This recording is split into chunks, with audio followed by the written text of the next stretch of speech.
किसी अगर थॉट को मैं अगर सोचता रहूँगा और उस पर एक्शन लेता रहूँगा तो ऑब्वियसली बात है वो चीज़ आपको मिलने ही वाली है। In my life it has worked almost, I would say, more than 100% every time because I love the law of attraction. You will never ever attract what you want. You will always attract what you are. Until or unless you just keep on thinking in a room and stick pictures around like we've seen the videos, you're not going to get anything until you put in effort. मेरे लिए law of attraction और law of love कुछ नहीं है।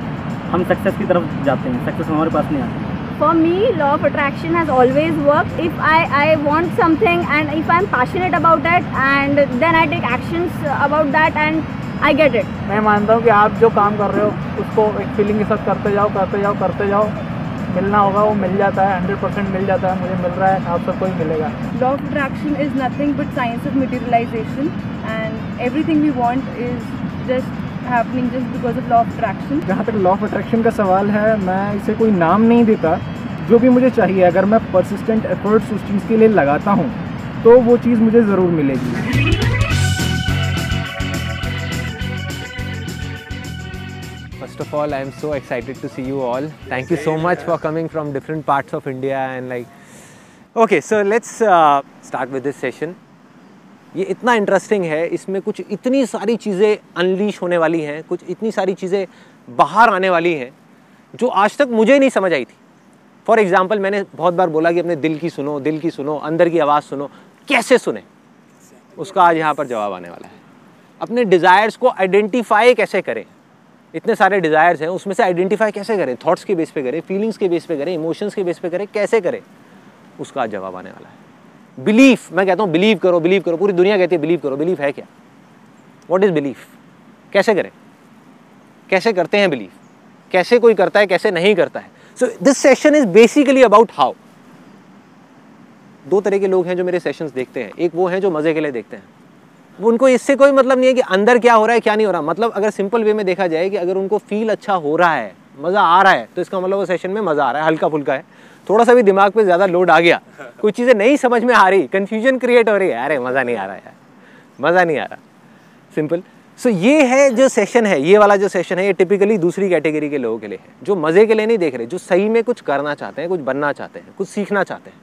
अगर सच में आप कुछ करना चाहते हो तो ये सेशन आपके लिए है। So this is my message to everybody. And एक बहुत इम्पॉर्टेंट कुछ मैं पढ़ने वाला हूँ इस सेशन को शुरू करने से पहले। It's one of my favourite books of all time. Name of this book is Dao De Ching. हम इसको पढ़ते हैं तो it is Tao, TAO, but we pronounce it as Dao. Dao का मतलब होता है दी वे, रास्ता। रास्ता कहाँ जाने का? रास्ता ज़िंदगी जीने का। इसकी कुछ लाइंस है जो मैं आप लोगों के लिए रीड करूँगा और वो बहुत ज़रूरी है इस सेशन को शुरू करने से पहले। Chapter number 76। When he is born, man is soft and weak. In death, he becomes stiff and hard. Truly, what is stiff and hard is a companion of death. What is soft and weak is a companion of life. So if we want to be alive, we need to be flexible. Flexible not just in terms of our body, but in terms of our mind, in terms of our thinking, in terms of our beliefs. Let's be ready to change it. क्योंकि मैं अपने खुद के कई beliefs को challenge करने वाला हूँ। अभी जैसे जैसे सेशन आगे बढ़ेगा उसमें मैं अपने आप के बारे में नेगेटिव बोलने वाला हूँ। क्यों नहीं? मैं गलत नहीं हो सकता क्या? ज़रूरी है जो मैंने बोल दिया वो पत्थर की लकीर है? क्यों भाई? कल जो मैं था और आज जो हूँ उसमें ज़मीन आसमान का फ़र्क है। तो फिर मेरे थॉट्स क्यों नहीं बदल सकते? क्यों नहीं बदल सकते? मैं गलत क्यों नहीं हो सकता? मैं एक्सेप्ट क्यों नहीं कर सकता कि मैं गलत हूँ? Why not? तो इसी तरीके से जो भी आप इस सेशन को देख रहे हो, चाहे यहाँ पे देख रहे हो, चाहे वीडियो में देख रहे हो, try to be as soft as possible in terms of thinking. उसके बाद में चाहे तो हार्ड हो जाना, आइडियली नहीं होना चाहिए, चाहे तो हो जाना, बट अभी खुले दिमाग से सिर्फ समझने की कोशिश करो कि मैं जो बोलने वाला हूँ, जो मैं एक्सप्रेस करने वाला हूँ, कुछ चीज़ें हैं जो मैंने बहुत अपने डीपर लेवल ऑफ एग्जिस्टेंस पे फील करी है, रियलाइज़ करी है, एक्सपीरियंस करी है, जिसको मैं आप लोगों के साथ में अभी शेयर करने वाला हूँ। अब एक छोटा सा कन्फेशन। अनस्टॉपेबल सेशन को देख करके कुछ लोगों को ये लगा है कि मैं लॉ ऑफ अट्रैक्शन का मजाक उड़ा रहा हूँ। लगा है ना? सो अब अगर आप ध्यान से देखोगे उस सेशन को, तो मैंने उनका मजाक नहीं उड़ाया, कुछ बातों का मजाक उड़ाया है, और अगर किसी इंसान का मजाक उड़ाया तो खुद का उड़ाया। क्यों? क्योंकि मैं पास्ट में, आप में से कुछ लोगों को शायद पता भी नहीं होगा, मैं बता देता हूँ कि जब मैंने लाइफ चेंजिंग सेमिनार्स करने शुरू करे थे तो सेशन के एंड में मैं एक प्रिंट आउट देता था सबको, और उस प्रिंट आउट में सबसे ऊपर एक बुक का नाम लिखा होता था, recommended, strongly recommended by Sandeep Maheshwari, the secret, law of attraction, simple. So मैं खुद स्ट्रांगली उसमें बिलीव करता था। उसके अलावा इल्यूजन टू रियलिटी वाला जो मेरा सेशन था, उसमें मैंने आगे जाकर के जो डिटेल में एक्सप्लेनेशन दिया वो तो ठीक था, उसमें तो फोकस किया काम पे, 32 बार चबाने पे, जो मैं कहता हूँ कि काम पे फोकस करो बजाय कि किसी सपने पे फोकस करने के। लेकिन शुरू में जो मैंने 3 एग्जांपल्स दिए थे, जो लोगों को बोला था कि आप इमेजिन करो कि आपका एक 1 BHK फ्लैट है, वो आपको मिल गया है, इमेजिन करो कि आप एक फॉरेन टूर पे चले गए हो, इमेजिन करो कि आपका एक बिजनेस है, आप वहाँ पर बैठे हुए हो और आप सोचने लग गए तो अपने आप सच हो जाएगा, आपको कुछ करना नहीं पड़ेगा। ये क्या था? लॉ ऑफ अट्रैक्शन था। मतलब मैं खुद उसको मानता था, ऐसा नहीं है कि मैं नहीं मानता था। तो और ये बात कोई बहुत ज़्यादा पुरानी नहीं है, मे बी 5-6 महीने हुए होंगे इस बात को। और अगर आप एक और चीज़ को नोट करोगे तो मैंने आज तक अपने किसी भी सेशन में किसी के बारे में भी, चाहे लॉ ऑफ अट्रैक्शन हो, चाहे ये हो वो, किसी के बारे में कभी नेगेटिव नहीं बोला। तो मैं क्यों नेगेटिव बोल रहा हूँ लॉ ऑफ अट्रैक्शन के बारे में? क्यों बोल रहा हूँ? कोई ना कोई वजह है, और वो वजह क्या है मैं आपको बता देता हूँ। मैं अपने एक दोस्त से मिला जिसने आकर के मुझे बहुत थैंक्स किया, मतलब दैट गाय, उसने आकर के मुझे बोला कि संदीप भाई तेरी वजह से मज़ा आ गया और मैं गोवा फ्री में घूम के आ गया अपनी फैमिली के साथ में। तो मुझे समझ नहीं आया, तो उसने फिर समझाया, कहता कि तूने मेरे को बताया था ना लॉ ऑफ अट्रैक्शन के बारे में, मैंने जा करके देखा, उसको समझा, और वहाँ पे मैं गया था गोवा में, जिस होटल में वो रुका हुआ था उसी होटल के अंदर एक कैसीनो है। कहता वहाँ पे जा करके मैंने उसको अप्लाई किया लॉ ऑफ अट्रैक्शन को, और प्रॉपर तरीके से मैंने अप्लाई किया। मैंने कहा एग्जैक्टली तूने क्या किया ज़रा बताएगा? तो रूले नाम की एक गेम होती, आप लोगों को पता है रूले? नहीं पता तो गूगल में जा करके डाल के देख लेना। उसमें बहुत सिंपल है, नंबर्स होते हैं बहुत सारे, उसमें से एक नंबर आपको चूज़ करना होता है। अगर वो नंबर आ गया तो आपको 1 का 35 मिल जाता है। ओह आई थिंक यहाँ से सीधा वहीं की टिकट कटने वाली है गोवा की। सो सीधा 1000 रुपये आपने लगाया, 1000 रुपये का कितना हो जाएगा? 35,000। अगर नो लिमिट टेबल है, 1 लाख रुपए लगाया तो 1 लाख का कितना हो जाएगा? 35 लाख। उस बंदे ने क्या किया, अपना इसको समझ करके वीडियो को देखा और अपने लॉ ऑफ अट्रैक्शन को अप्लाई कर दिया वहाँ पे गैम्बलिंग में। कहता मैंने एक नंबर पकड़ लिया कि 0, कोई और नंबर पे मैं पैसा नहीं लगाऊंगा। बाकी लोग क्या करते हैं, चेंज करते रहते हैं नंबर बार बार। कहता मैं चेंज नहीं करूँगा, सिर्फ 0 पे पैसा लगाऊंगा। उसने अपनी टेक्निक निकाली कैसीनो में जीतने की, जुए में जीतने की। उसने 0 पे पैसा लगाया। कहता मैंने एक बार लगाया, लेकिन अपनी लॉ ऑफ अट्रैक्शन की पूरी पावर को मैंने लगा दिया कि 0 आएगा आएगा आएगा आएगा आएगा। कहता एक बार लगाया नहीं आया, 2 बार लगाया नहीं आया, 4 बार लगाया नहीं आया, 10 बार लगाया नहीं आया। कहता 15वीं बार आ गया। मतलब मैंने 15,000 रुपये गंवाए और 35,000 रुपये कमाए। क्लियर है यहाँ तक? यहाँ तक क्लियर है? कहता फिर मैंने दोबारा शुरू किया और मेरा फेथ बढ़ गया, मेरा जो बिलीफ है वो बढ़ गया, वो स्ट्रांग हो गया अपनी लॉ ऑफ अट्रैक्शन की पावर्स पे कि ये काम कर रहा है। कहता मैंने दोबारा लगाना शुरू किया, नहीं आया नहीं आया नहीं आया नहीं आया, 25 बार नहीं आया, 30वीं बार 30th टाइम जा करके आ गया। कहता बस फिर तो देख, फिर तो मेरा जो बिलीफ है वो और स्ट्रांग हो गया। जैसे ही मेरा बिलीफ स्ट्रांग हुआ, जो उसके आने के चांसेस हैं वो और ज़्यादा बढ़ गए। मतलब कि 30 बार में आया, मतलब उसने 30,000 रुपये गंवाए और 35,000 रुपये कमाए। मतलब नेट अगर देखा जाए तो 5,000 रुपये का प्रॉफिट। अगली बार कहता मैंने लगाया लगाया लगाया और चौथी बार में आ गया, मतलब कि चौथी बार में 0 आ गया। और इस तरीके से करके मैंने 90,000 रुपये वहाँ पे कमा लिए। 90,000 आई हैव अर्नड। फिर मेरी वाइफ आई और वो मेरे को कसम दे करके वहाँ से ज़बरदस्ती ले गई कि बस कमा लिए, बहुत हो गए अब ऐसा ना हो कि ये भी चले जाए, तो तुम चलो मेरे साथ में। And that guy was like कि संदीप अब अगली बार हम दोनों साथ में चलेंगे हम दोनों साथ में चलेंगे, और अब की बार तो मेरे को 90,000 रुपये रोक दिया, इस बार मैं कम से कम 10-15 लाख रुपए कमा करके लाऊंगा वहाँ से। This is his way of looking at things. मतलब अब उसका जो बिलीफ है वो बहुत स्ट्रांग हो गया, बहुत स्ट्रांग। मैंने उसको बोलने की कोशिश करी, मैंने कहा भाई जुए में कोई जीता है क्या आज तक? आप टेम्पररी बेसिस पे तो हरा सकते हो, एक दिन हरा सकते हो कैसीनो को, 1 साल तक आप रेगुलर खेलते रहो, आप जीत ही नहीं सकते। Because it's a law, it's law of probability, it's proven maths जिसके बेस पे कैसीनोज चल रहे हैं। और करोड़ों नहीं, अरबों नहीं, खरबों रुपए का रोज काम हो रहा है वहां पे, और एक भी आदमी जीत के नहीं निकलता। लेकिन कहता मैं जीत सकता हूँ। कहता मेरा है लॉ ऑफ अट्रैक्शन की पावर, हो सकता है किसी और की नहीं है, मेरी है, मेरी है, मुझे विश्वास है कि मैं जीतूंगा। एक जुआरी की शुरुआत ऐसे ही होती है। गैम्बलर्स कैसे बनते हैं? जो हार जाता है वो कभी जुआरी नहीं बनता, वो तो छोड़ करके गालियां दे करके बाहर चला जाता है। जो जीत जाता है वो गया, वो क्या बन गया, जुआरी बन गया, जुआरी बन गया। तो ये जो मैं सेशन कर रहा हूँ उसमें आई थिंक उसका भी एक बहुत बड़ा रोल है, बिकॉज ये मैं इनडायरेक्टली उसके लिए भी कर रहा हूँ। तो जैसे ही मेरा सेशन होगा तो यूट्यूब पे जाने से पहले मैं एक DVD बनाऊंगा, ले आ करके अपने उस फ्रेंड को दूंगा भाई एटलीस्ट देख, शायद तुझे कुछ समझ आए, शायद। बट आज उसका विश्वास पूरा है लॉ ऑफ अट्रैक्शन पे कि हर जगह पे काम करता है, काम करता है, काम करता है। लेकिन जब ये चीज़ हुई तो मैंने अपने आप से ये चीज़ समझने की कोशिश करी कि क्या सही में ऐसा हो सकता है। बिकॉज अगर सोचने से पार्किंग मिल सकती है, सोचने से ट्रैफिक चेंज हो सकता है, सोचने से इतनी सारी चीज़ें हो सकती है, गाड़ी मिल सकती है, बंगला मिल सकता है, तो एक नंबर क्यों नहीं आ सकता।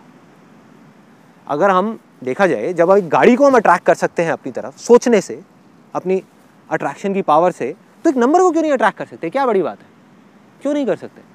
तो जब मैंने जैसे ये क्यों आया ना दिमाग के अंदर घुस गया जा करके कि भाई क्यों नहीं हो सकता, क्यों नहीं हो सकता। मतलब मैंने ये नहीं कहा था कि ये हो ही नहीं सकता, मैंने कहा कि शायद हो सकता है, शायद नहीं, चलो इसके अंदर जाते हैं, अंदर जा करके देखते हैं कि कहानी है क्या, समझ आएगी। और जैसे जैसे जैसे जैसे मैं अंदर जाता चला गया, अंदर जाता चला गया, अंदर जाता चला गया, समझने की कोशिश करी कि एग्जैक्टली हो क्या रहा है। मतलब मैं अकेला नहीं था, पूरी की पूरी दुनिया है जो आंख बंद करके, आंख पे पट्टी बांध करके सिर्फ बोल रही है कि लॉ ऑफ अट्रैक्शन काम करता है, और अपनी हर एक जगह पे उसको लगाने की कोशिश कर रही है।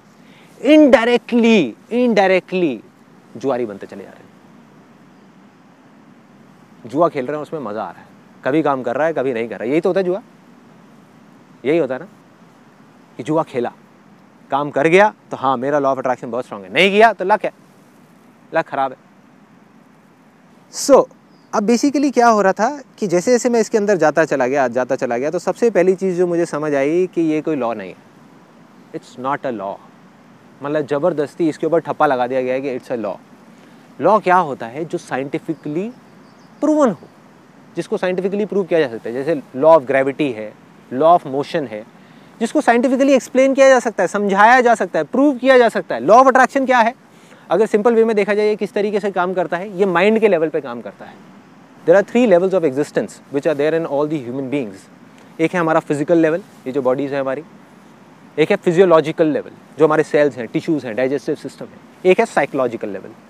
तो ये काम करता है साइकोलॉजिकल लेवल के ऊपर, जहाँ पर हमारे थॉट्स के लेवल के ऊपर, हमारे डिज़ायर्स के लेवल के ऊपर। और बेसिकली अगर सिंपल तरीके से क्या देखा जाए, हर चीज़ की एक फ्रीक्वेंसी होती है। जितनी भी चीज़ें हम अपने आसपास में देख रहे हैं, अभी इस पत्थर को देख रहे हैं, रेत को देख रहे हैं, पानी को देख रहे हैं, पेड़ को देख रहे हैं, हम अपने आप को देख रहे हैं, अपनी बॉडीज़ को देख रहे हैं, जैकेट को देख रहे हैं, ये सब क्या है, this is nothing but energy.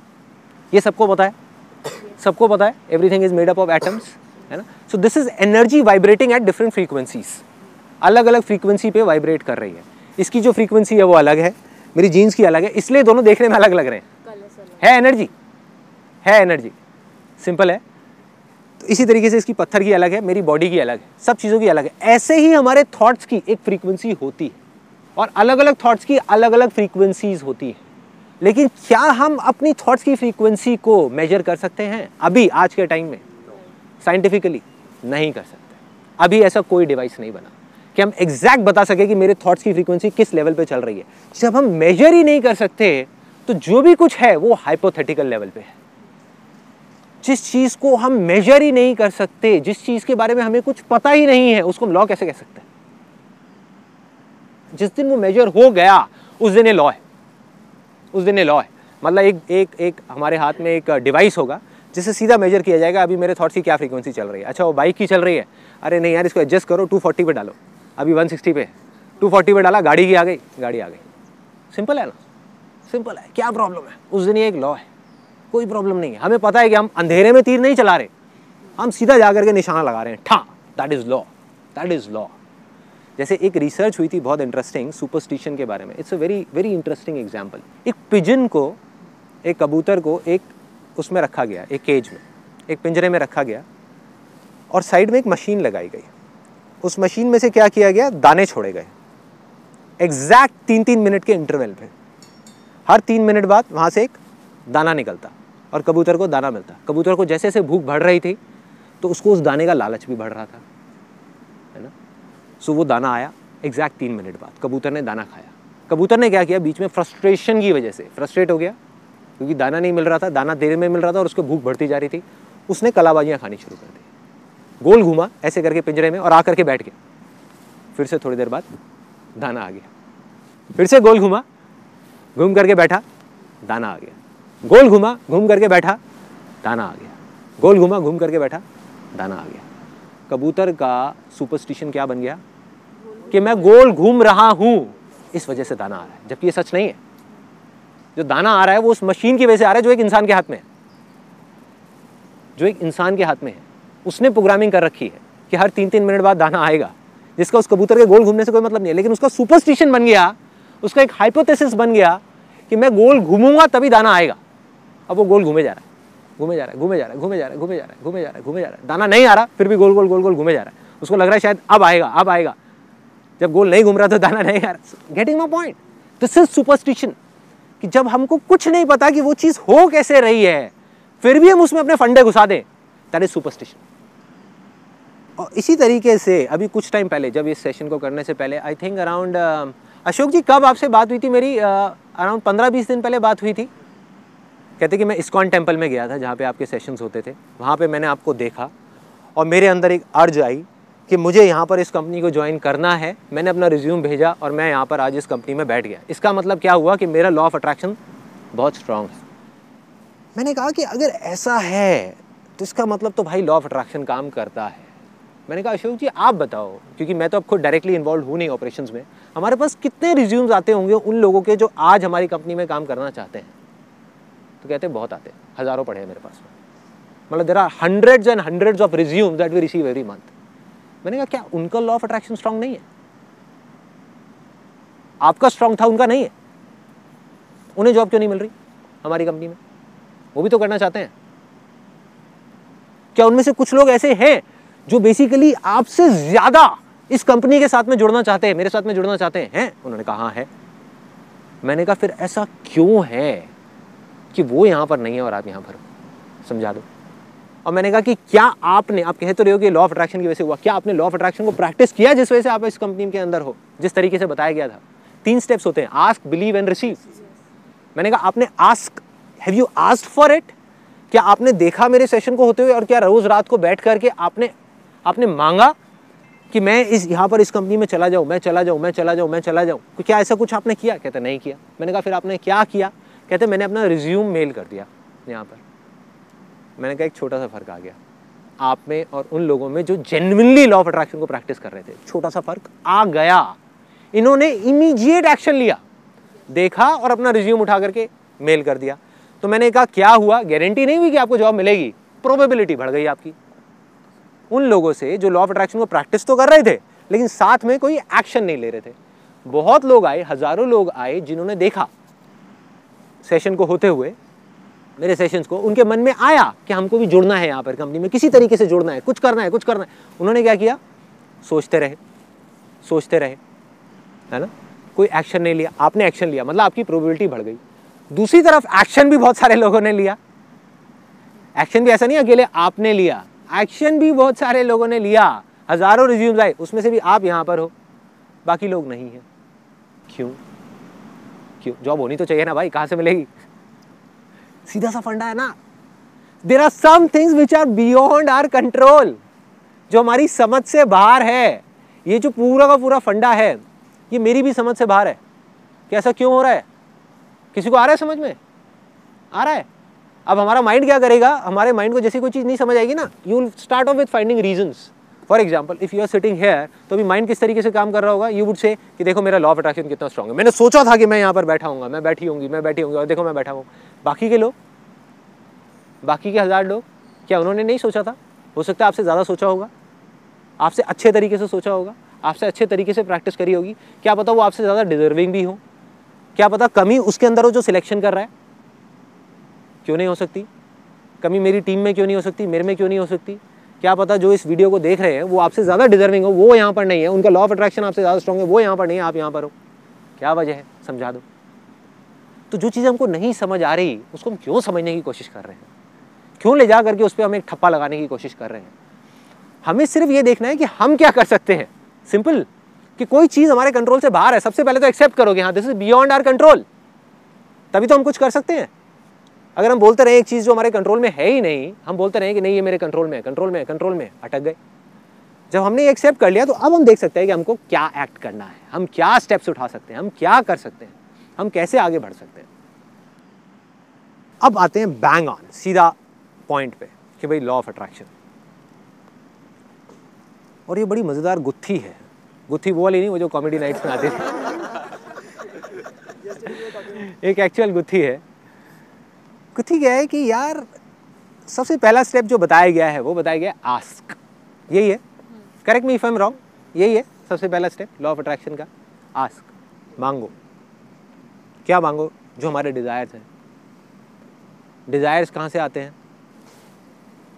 कहाँ से आते हैं डिज़ायर्स? थॉट से आते हैं। अब कैसे डिसाइड करें, कैसे डिसाइड करें कि किस थॉट को मांगना है, किसको नहीं मांगना? एक दिन में 60,000 से ज़्यादा थॉट्स आते हैं, ये भी बताया गया है हर जगह पर। तो उसका एक रास्ता बताया गया है काफ़ी जगह पे, वो है अपने फीलिंग्स के बेस पे हम डिसाइड कर सकते हैं, इमोशंस के बेस पे हम कॉल ले सकते हैं। ये एक रास्ता है। क्या ये रास्ता ठीक है? अब एक एग्जांपल लो, बड़ा रियल लाइफ सा। पान की दुकान पे 4 लड़के खड़े हुए हैं, चारों दोस्त हैं, पुराने दोस्त हैं 4-5 साल से। 3 दोस्त हैं सिगरेट पीते हैं, एक है नहीं पीता। और ऐसे ही शुरुआत होती है सिगरेट पीने की, ऐसे ही होती है। एक है नहीं पीता। अब वो 3 दोस्त मिलके क्या कर रहे हैं? उस एक का मजाक उड़ा रहे हैं, कह रहे हैं कि ओले ले ले ले ले बेटा, बेटे के लिए दूध लेकर के आओ, दूध पिलाओ बेटे को, इसकी बस की नहीं है सिगरेट पीना, ये आदमी नहीं बना अभी, he is not a man, he is a baby, baby बेटे जाओ घर पे जा करके खेलो अपने टेडी बियर के साथ में, ऐसे बोल रहे हैं। तो एक दोस्त की खिंचाई हो रही है, 3 दोस्त बैठ करके हंस रहे हैं, मजाक उड़ा रहे हैं, मजे मार रहे हैं। उसको कैसी फीलिंग हो रही है? उस एक लड़के को गंदी फीलिंग हो रही है, गंदी फील होगी ना। अपने आप को सिचुएशन में डाल करके देखो कि आपके दोस्त, और यही 3 दोस्त हैं उसकी लाइफ में, और कोई है ही नहीं, कोई चौथा दोस्त नहीं है, कि वो सब मिल करके उसका मजाक उड़ा रहे हैं, बुरे तरीके से मजाक उड़ा रहे हैं। तो उसको गंदी गंदी फीलिंग्स हो रही हैं और वो किसी तरीके से अपने आप को रोकने की कोशिश कर रहा है। अच्छी फीलिंग के लिए उसको क्या करना है? सिगरेट लेनी है, जलानी है, पीनी है। Now he will be a part of the gang. 4 दोस्तों का पार्ट बन गया, उनके साथ में घूमेगा बाइक पे, उनके साथ में बातें करेगा इधर उधर की, ये वो। Now he will be a man. ठीक है, अच्छी फीलिंग। डिजायर क्या कह रहा है? पियो। फीलिंग क्या करवाना चाह रही है उससे? पिलाना चाह रही है। लेकिन अगर वो नहीं पीता और उन दोस्तों को बोलता है कि भाड़ में जाएं ऐसे दोस्त, मुझे नहीं चाहिए ऐसे दोस्त, और घर में जाकर के अकेला बैठ जाए, तो कैसी फीलिंग होगी उसको? गंदी फीलिंग होगी, गंदी फीलिंग। जैसे ही फीलिंग्स खराब होती है, माइंड इमीडिएटली उसकी एग्जैक्ट अपोजिट अच्छी फीलिंग ढूंढता है, एग्जैक्ट उल्टी उसकी। फॉर एग्जाम्पल, अगर वाइफ से लड़ाई हुई तो इमीडिएटली एक आदमी जा करके उसको ऑफिस में अगर कोई दूसरी फीमेल होगी जो थोड़ा अच्छे से बात करेगी, वो अच्छी लगने लग जाएगी इमीडिएटली। या फिर वो उसको पूरा उसको ठीक करने के लिए अगर कहीं लड़ाई हुई तो जा करके खाना खाने लग जाएगा, ओवर ईटिंग करने लग जाएगा, मतलब किसी तरीके से अपनी फ्रस्ट्रेशन को निकालेगा। सिगरेट, जबकि पता है कि वो अपने लिए हार्मफुल है, लेकिन सिगरेट पीना शुरू करते हैं। Feelings are temporary. इस चीज को हमको अपने दिमाग के अंदर घुसाना है, तभी इन फीलिंग से हम लड़ सकते हैं, चाहे अच्छी हो चाहे बुरी हो। जिसके पीछे हम भाग रहे हैं वो टेम्पररी है। जितना हम भागते रहेंगे भागते रहेंगे भागते रहेंगे, वो उतना ही हमको घुमाती रहेगी घुमाती रहेगी घुमाती रहेगी। सिंपल। सो जरूरी नहीं है कि जो फीलिंग्स अच्छी हैं वो काम भी हमारे लिए अच्छा हो। तो अब सवाल वहीं आ जाता है घूम फिर के, तो फिर डिसाइड कैसे करें? कोई भी बड़ा डिसीजन लेने से पहले हमें क्या अपने आप से पूछना है कि क्या ये मेरे लिए अच्छा है या नहीं है? क्या ये मेरे आसपास में जो लोग हैं उनके लिए अच्छा है या नहीं है? फीलिंग अच्छी है, करो। फीलिंग बुरी है, करो। ये एक बहुत इंटरेस्टिंग कैच है। फीलिंग बुरी है, करो। I again repeat it. Feeling बुरी भी है तो करो, अगर वो अच्छा है तो। फॉर एग्जाम्पल आज अगर प्यार और अट्रैक्शन में फ़र्क देखा जाए तो क्या है? प्यार और अट्रैक्शन में अगर सिंपल वे में फ़र्क देखा जाए तो क्या है? Attraction gives you temporary pleasure but permanent pain. Love gives you temporary pain but permanent pleasure or something beyond pleasure. Exactly. Something beyond pleasure. When you are beyond pain and pleasure, when you are beyond your mind, that state is called love. आप किसी dancer से जाकर के पूछो कि क्या कब होता है, आपकी बेस्ट परफॉर्मेंस कब थी? कहती बेस्ट परफॉर्मेंस तब थी जब मैं खुद को भूल गई थी, जब मैं नहीं थी। मैं कौन है? Pain and pleasure. जब मुझे दर्द हो रहा था लेकिन मुझे पता ही नहीं था मुझे दर्द हो रहा है, मुझे मजा आ रहा था लेकिन मुझे पता ही नहीं था मजा आ रहा है, लोगों को आ रहा था मुझे तो नहीं आ रहा था, मैं थी लेकिन मैं नहीं थी। तो स्टेट ऑफ लव में कैसे पहुंचते हैं? मेरी जिंदगी में टोटल 8-10 चीजें हैं जिससे मैंने प्यार करा है। अट्रैक्ट मैं लाखों चीजों की तरफ हुआ हूँ, ठीक है, काम है, लोग हैं, ये है, वो है, बहुत आइडियाज हैं, लाखों आइडियाज हैं जिनकी तरफ मैं अट्रैक्ट हुआ हूँ। लेकिन प्यार मुझे सिर्फ 8-10 आइडियाज से है, 8-10 चीजों से है, जो इतना प्यार है कि जिसके लिए मैं मरने को तैयार हूँ, जिसके लिए मैं कुछ भी करने को तैयार हूँ। That is called state of love. अगर आज की डेट में आप मुझसे पूछो कि वो मेरे लिए सबसे ज्यादा क्या है, that is the state of meditation. Meditation. Rewind करते हैं, 3 साल पीछे चले जाते हैं। मेडिटेशन मेरे से एक दिन में 10 सेकंड भी नहीं होती थी। I use to hate meditation like anything, hate meditation. मतलब मेरी जिंदगी का सबसे बड़ा प्यार अगर मैं फीलिंग्स के बेस पे चूज करता तो क्या मैं कभी वहां तक पहुंचता? नहीं पहुंचता, नहीं पहुंचता। क्योंकि फीलिंग्स क्या करवाएंगी? बेकार है ना, छोड़ना। माइंड क्या करेगा? दर्द हो रहा है यार, नहीं बैठा जा रहा। जो एक आसन होता है ना, सिंपल सुख आसन, उसमें मैं 1 मिनट नहीं बैठ सकता था। फिर भी मैंने कहा कि जो होगा देखा जाएगा, on the basis of my will power. क्योंकि मुझे पता था कि जो काम मैं कर रहा हूँ वो सही है। फीलिंग बेकार है, कोई बात नहीं, भाड़ में गई फीलिंग्स। करता गया, करता गया, करता गया, करता गया, करता गया, योग करता गया, करता गया, करता गया, प्राणायाम करता गया, करता गया, करता गया, करते करते करते करते आज I can do the most complicated of asanas in yoga. तो I am not doing it for feeling yoga, हाँ, I am doing it because I love doing it, because love is irrespective of feelings. If I am in love with my wife तो कभी मुझे उसके साथ में अच्छी feeling होती है, कभी मुझे खराब फीलिंग्स होती है, still I love her and I always be with her. ये नहीं कि अपने कुछ फ्रेंड्स की तरह या कुछ लोगों की तरह कि जब तक फीलिंग अच्छी हो रही है तब तक प्यार है, जिस दिन फीलिंग खराब हो रही है बेकार है, डिवोर्स। ये क्या तरीका हुआ भाई? बस टेम्पररी पेन प्लेजर, बस अट्रैक्शन था। अरे नहीं भाई, प्यार means you need to be there. चाहे दर्द हो रहा है, चाहे अच्छा लग रहा है, कोई फर्क नहीं पड़ता, करना है तो करना है भाई। और मजे की बात बताऊं, आज अगर आप अपनी फीलिंग्स के अकॉर्डिंग चलते हो तो आपके हाथ में नहीं है, एक मार्केटर के हाथ में है, एक एडवर्टाइजर के हाथ में, वो आपको कैसा फील कराए। गाड़ी की कोई बढ़िया सी ऐड दिखा दे, बाइक कोई बढ़िया सी दिखा दे, चाहे आपकी बजट से बाहर होगी, आप पागल हो जाओगे। फीलिंग्स ट्रिगर हो गई ना, फीलिंग्स, इमोशंस 5 सेंसेस के थ्रू आपके ट्रिगर कर दिए, आपके हाथ से आपका कंट्रोल गया, अब उसके हाथ में आपकी लगाम है, वो जो चाहेगा आपसे कराएगा। यही हो रहा है, यही हो रहा है। जो लोग सक्सेसफुल नहीं हो पाते किसी भी फील्ड में, वो फीलिंग्स की तरफ भागते रहते हैं। जब तक फीलिंग अच्छी हो रही है करते रहो, फीलिंग खराब हो रही है छोड़ो, कोई और चीज ढूंढो जहाँ पे अच्छी फीलिंग हो रही है। जैसे आपने कहा सक्सेसफुल और अनसक्सेसफुल में एक ही डिफरेंस है, अनसक्सेसफुल वाला फीलिंग के साथ चेंज हो जाता है। जैसे कि अगर मैंने कहा मुझे टॉप करना है पर यार मुझे नींद आ रही है ना, अभी चलो सो जाओ, मजे करो, कंफर्ट जोन बेटर है। और दूसरा बोलेगा कि यार मेरे को फीलिंग आए नहीं है, मेरे को पढ़ना है, करना ही है। Bang on, bang on. You know what, जो अनसक्सेसफुल लोग होते हैं ना, वो एक दिन में अपने आप से 10 कमिटमेंट करते हैं और जिंदगी में एक भी पूरा नहीं करते, उसके एंड तक नहीं जाते। जो सक्सेसफुल लोग होते हैं वो 1 महीने में 1000 कमिटमेंट्स को छोड़ते हैं, मतलब थॉट्स को, डिजायर्स को छोड़ते हैं और सिर्फ एक कमिटमेंट करते हैं, लेकिन मरते दम तक उसको पूरा करते हैं। तो जस्ट गो फॉर इट। ये फर्क है। फिर चाहे दर्द हो रहा है, चाहे मजा आ रहा है, चाहे सक्सेस मिल रहा है, चाहे फेलियर है, चाहे फेलियर है, लगे रहो, लगे रहो, चलते रहो, छोड़ना नहीं है। जो सही लग रहा है वो करते रहो, करते रहो। यहां तक क्लियर हो गया कि अपने डिजायर को डिस्कवर कैसे करना है, आपके लिए क्या अच्छा है, बस this is the most important. Feelings is secondary. अब आ जाओ कि अब डिजायर तो हमको पकड़ में आ गया, अब क्या करें? अब क्या करें? 2 रास्ते हैं।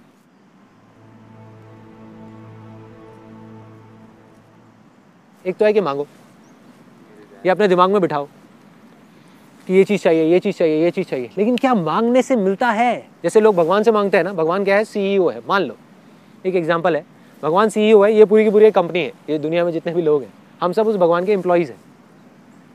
एम्प्लॉइज़ तो मांगेंगे ही, कोई डाउट ही नहीं। लेकिन जो CEO है वो उन 100 एम्प्लॉइज़ में से किसको प्रमोशन देगा? जो सबसे ज़्यादा मांग रहा है या सबसे ज़्यादा अपनी लॉ ऑफ अट्रैक्शन की पावर्स को यूज कर रहा है उस प्रमोशन को लेने के लिए, या जो डिजर्विंग है? खेल खत्म, खेल खत्म। तो मांगने का क्या फायदा है? जो जितना ज़्यादा मांगेगा वो ज़्यादा अच्छा होगा। उस CEO को कौन ज़्यादा अच्छा लगेगा? अगर आप CEO हो, just imagine it for a sec, I will give it a pause. अब आपके नीचे 10 लोग काम कर रहे हैं, उसमें से एक को या प्रमोशन दे सकते हो क्योंकि सीट एक ही खाली है, 10 को नहीं मिल सकती।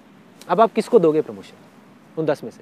जो सबसे ज़्यादा आपको मांगता है, जो रोज़ आ करके थोड़ी थोड़ी देर में बोलता है यार देख लेना ज़रा ना, कुछ कर देना इस बार का जो प्रमोशन है मेरा, आप कर देना ये वो करके, उसको दोगे? या वो जो मांगता ही नहीं है आपसे लेकिन अपने काम पे ध्यान देता है, काम पे?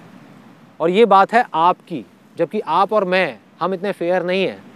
वो तो बिल्कुल फेयर है ना यार, वो गलत कैसे कर सकता है?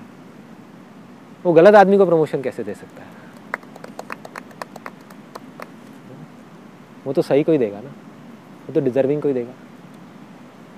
तो करना क्या है? अपने आप को डिजर्विंग बनाना है। लॉ ऑफ अट्रैक्शन क्या कहता है? कई बुक्स में भी लिखा हुआ है। इनफैक्ट लॉ ऑफ अट्रैक्शन के बारे में जो लोग बात कर रहे हैं वो भी यही बोल रहे हैं, डेफिनेशन सही दे रहे हैं, एग्जाम्पल्स गलत दे रहे हैं। क्या बोलते हैं? You do not get what you want, you get what you are. जो आपने भी शायद बोला है अपनी वीडियो में, right? You get what you are, जो आप हो। और आप कौन हो? आप आपके बिलीव्स हो, राइट?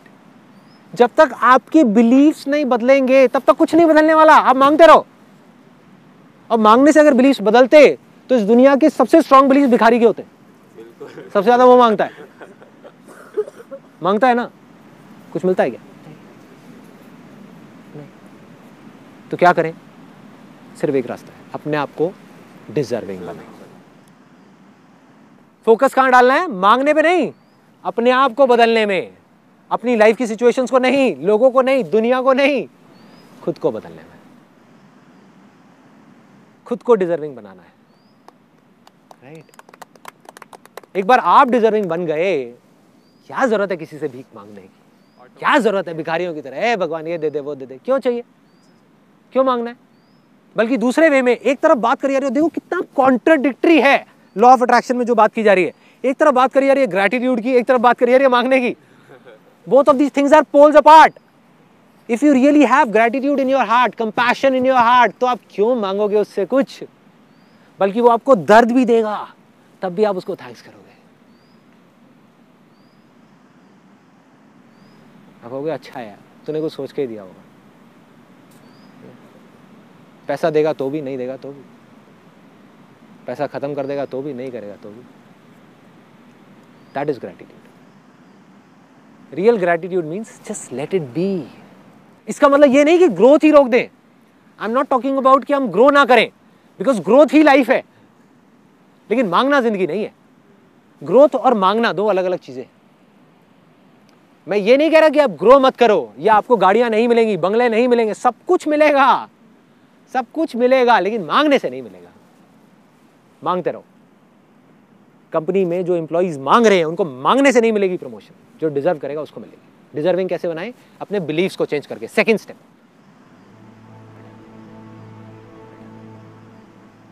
क्या है ये बिलीफ? क्या इच्छा शक्ति ही बिलीफ है, विल पावर ही बिलीफ है, या बिलीफ कुछ और है? Getting my point? क्या ये दोनों सेम है या अलग अलग चीजें हैं?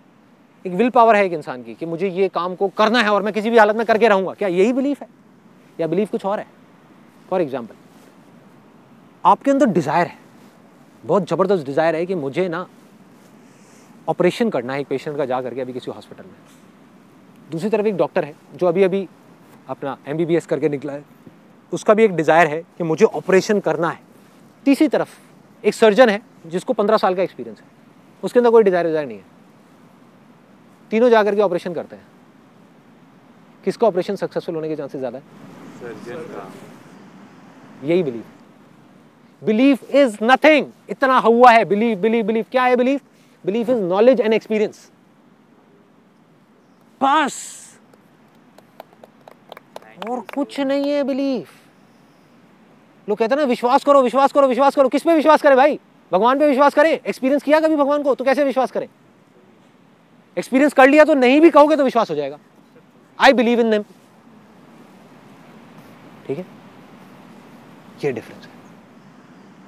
जिस भी चीज की आपको नॉलेज होती चली जाती है, तो जितनी होती चली जाती है, जितना एक्सपीरियंस होता चला जाता है, आपका बिलीफ उतना ही स्ट्रांग होता चला जाता है। आज यहाँ पर for example Vikas is there, like say who is the creative head in our company, जिसको इतने सालों का एक्सपीरियंस है, हजारों शूट्स कर चुका है अच्छे से अच्छे लेवल के, वो फोटोग्राफी करे। और एक ऐसा लड़का जिसकी अभी आप बात कर रहे थे कि वो पढ़ाई छोड़ करके और कैमरा ले करके बोलता है कि मैं इससे अच्छी फोटोग्राफी कर दूंगा फोटो को देख करके, इसमें क्या बड़ी बात है? कह तो देगा, लेकिन जब करने की बारी आएगी ना, यहाँ पे 2 दिन में वो बाहर है हमारी कंपनी से। He will not get what he want, he will get what he is। वो कौन है? वो कौन है? उसका बिलीफ। उसका बिलीफ क्या है कि वो एक फोटोग्राफर है ही नहीं, वो फोटोग्राफर बनना चाहता है। बट अगर वो सच में फोटोग्राफर बनना चाहता है तो उसको अपना बिलीफ स्ट्रांग करना होगा। बिलीफ कैसे स्ट्रांग होगा? नॉलेज एंड एक्सपीरियंस से। कोर्स करना पड़ेगा, समझना पड़ेगा। उससे भी नहीं होगा, थियोरेटिकल नॉलेज भी गेन कर ली। जैसे उस डॉक्टर के पास थियोरेटिकल नॉलेज तो थी, लेकिन सर्जन के पास एक्सपीरियंस था। Experience is bigger than knowledge. Finally उसको एक्सपीरियंस गेन करना पड़ेगा। जितना एक्सपीरियंस उसका बढ़ता चला जाएगा, उतना ही उसका बिलीफ बढ़ता चला जाएगा। तो बिलीफ को स्ट्रांग करने का क्या तरीका है? कर्म किए जा भाई।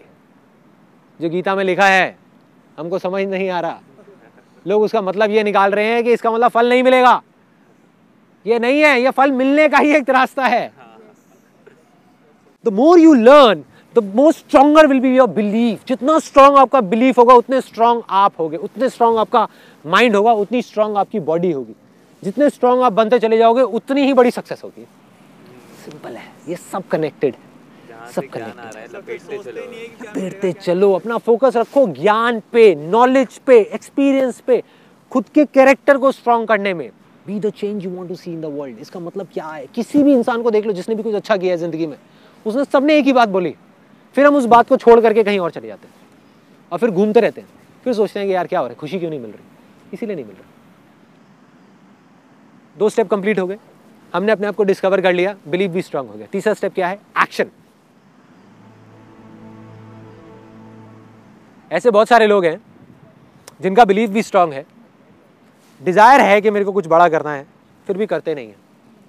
फॉर एग्जाम्पल, एक सर्जन है, उसका बिलीफ है, 15 साल का एक्सपीरियंस है उसके पास में, नॉलेज भी है, ठीक है, उसके अंदर डिजायर है कि मुझे गांव में जा करके एक बड़ा अपना हॉस्पिटल सेटअप करना है, वो नहीं कर रहा, एक्शन नहीं ले रहा। और जब तक वो नहीं करेगा तब तक उसकी लाइफ इनकम्प्लीट है। It's his ultimate calling, is the reason for his existence. फिर भी वो एक्शन नहीं ले रहा। क्यों नहीं ले रहा एक्शन?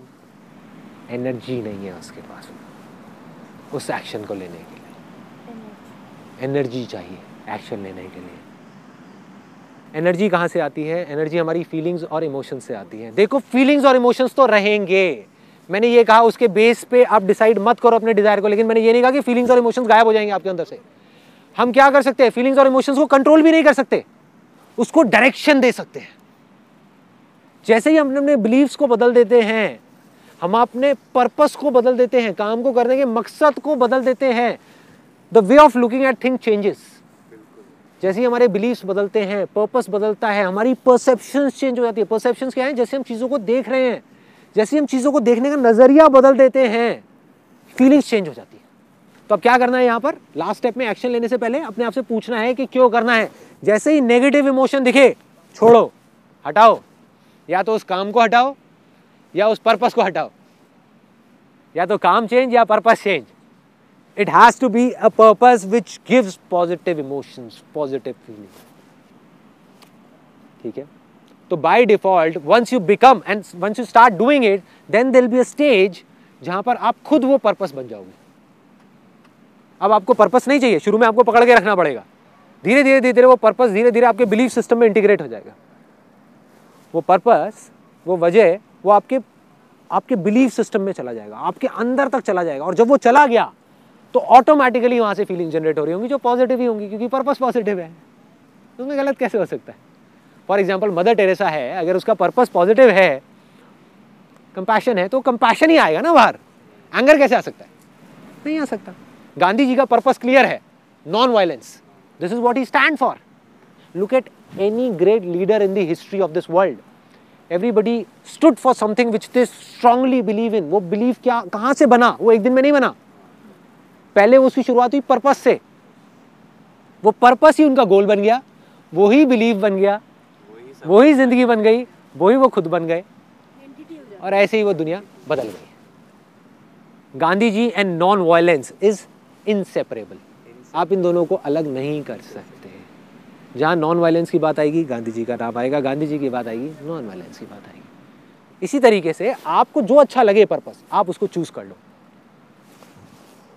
उसको पकड़ करके रखो रखो रखो रखो, धीरे धीरे धीरे धीरे वो बिलीव बनता चला जाएगा। और जितना स्ट्रॉन्ग बिलीफ उतने ही तगड़े एक्शंस, उतने ही बड़े लेवल पे, उतनी ही एनर्जी के साथ। If your purpose becomes your belief, then your body and mind will follow. वो पर्पस, वो बिलीफ आपकी बॉडी से, आपके माइंड से ऐसे ऐसे काम कराएगा, आप हिल जाओगे देख करके। आप कहोगे भाई ये हो क्या रहा है।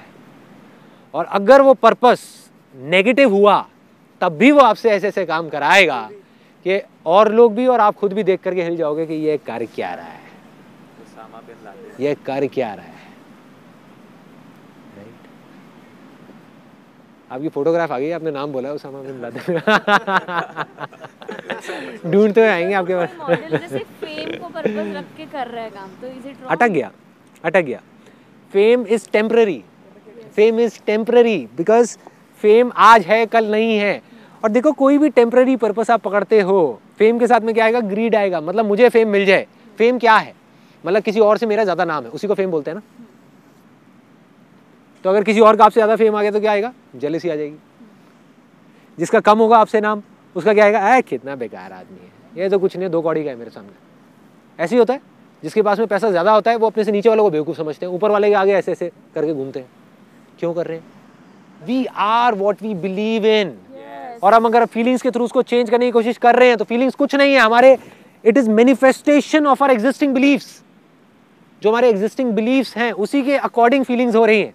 तो अगर आपको अपनी जिंदगी में कुछ भी बदलना है तो फीलिंग्स के अकॉर्डिंग अगर आप चले तो कुछ नहीं बदलने वाला, आपको बिलीव्स को बदलना है। बिलीव्स को बदला फीलिंग्स बदलेंगे, फीलिंग्स बदला इमोशंस बदलेंगे, इमोशंस बदला एनर्जी बदलेगी, एनर्जी बदली आप बदलोगे, आप बदले दुनिया बदलेगी, पता भी नहीं चलेगा, दुनिया बदलेगी, सब कुछ बदलेगा, सब कुछ बदल जाएगा। Now comes the last. सब कुछ हो गया, एक्शन तक समझ आ गया। एक्शन कैसे लेना है, एक्शन कहाँ से आएगा? एक्शन आता है इमोशन से, फीलिंग्स से। फीलिंग्स कहाँ से आती है? पर्पस से। पर्पस या तो खुद बनेगा गोल के थ्रू, या आप पर्पस बनाओगे उसके अकॉर्डिंग गोल्स बनाओगे। दोनों में थोड़ा सा फर्क है। गोल के according purpose taken for granted, अरे पर्पस है नहीं है, क्या फर्क पड़ता है, काम तो हो रहा है ना, पैसा तो आ रहा है ना, चलता है। पर्पस है भाई, इस पर्पस से बाहर गोल नहीं बनाने वाला मैं। नॉन वायलेंस मतलब नॉन वायलेंस, समझ गए? That is purpose. फिर वो गोल्स टिकते हैं, आपको कोई हिला नहीं सकता। अनस्टॉपेबल में याद है मैंने बोला था, मैं किसी में दम नहीं होगा कि आपको हिला भी सके। So last but not the least, action भी ले लिया। क्या आप गारंटी है कि आपको जो चाहिए वो मिल जाएगा? नहीं है, एब्सोल्युटली नहीं है। तो क्या करें? रिसीव का तो सवाल ही नहीं उठता ना। Ask, believe and receive. Receive, जहां भी रिसीव आपके दिमाग में आ गया, घुस गया, ग्रीड आ गई, इसका मतलब मिलने की पॉसिबिलिटी है। क्या मिलेगा?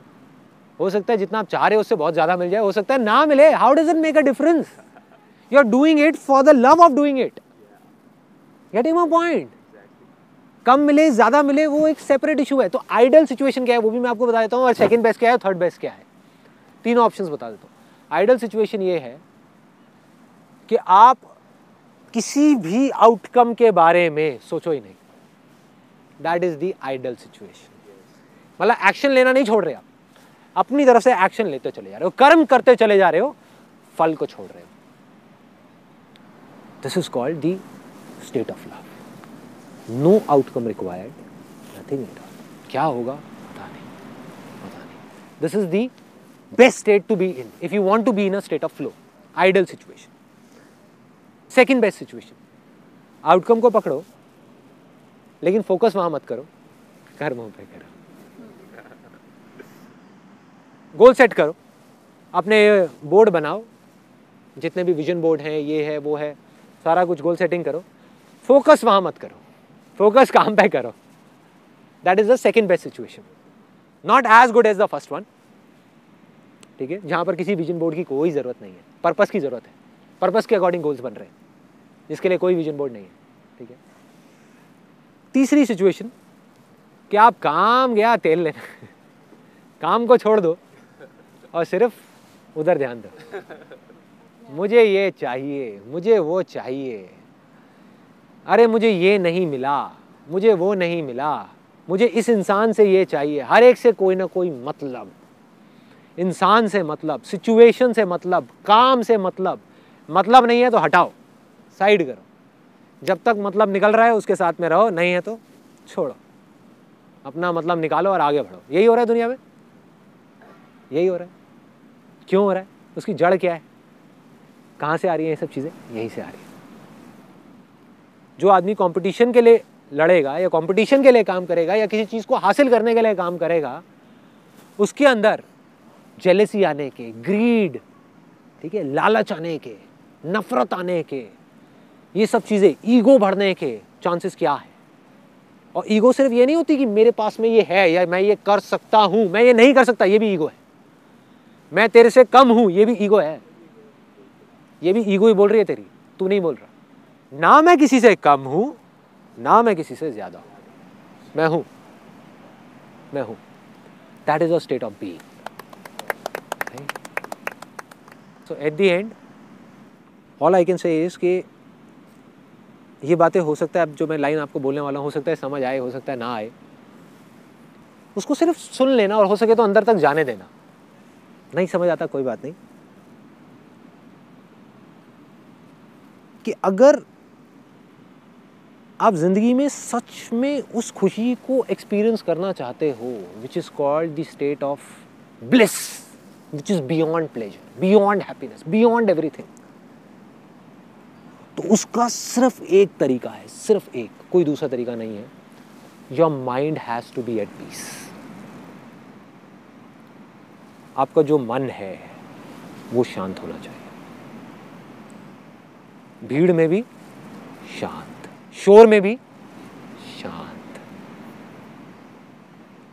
शोर मतलब बाहर नहीं, थॉट्स का शोर, थॉट्स आ रहे हैं जा रहे हैं, लेकिन आपका मन शांत है, you are at peace, then you are in a state of bliss. That is the ultimate goal of human life, और कुछ नहीं, इसके अलावा और कुछ नहीं। जितना आप मटेरियलिस्टिक चीज़ों की तरफ भागते जाओगे, उतना ही माइंड और डिस्टर्ब होता चला जाएगा। जितना इन चीज़ों को हम पकड़ के भी छोड़ देंगे, उतना ही हम एट पीस होते चले जाएंगे। सब कुछ आने दो, एक्सेप्ट ग्रेसफुली। लास्ट स्टेप जिसकी मैं बात कर रहा हूं, 3 स्टेप कौन से थे? Desire, belief and action, then comes the last step which is accept. चाहे सक्सेस हो या फेलियर हो, एक्सेप्ट करो। खुशी हो या दुख हो, एक्सेप्ट करो। फीलिंग अच्छी हो या बुरी हो, एक्सेप्ट करो। आगे बढ़ते रहो और उसे छोड़ते जाओ, और उसे छोड़ते जाओ। चाहे सक्सेस मिले या फेलियर मिले, उसे छोड़ते जाओ।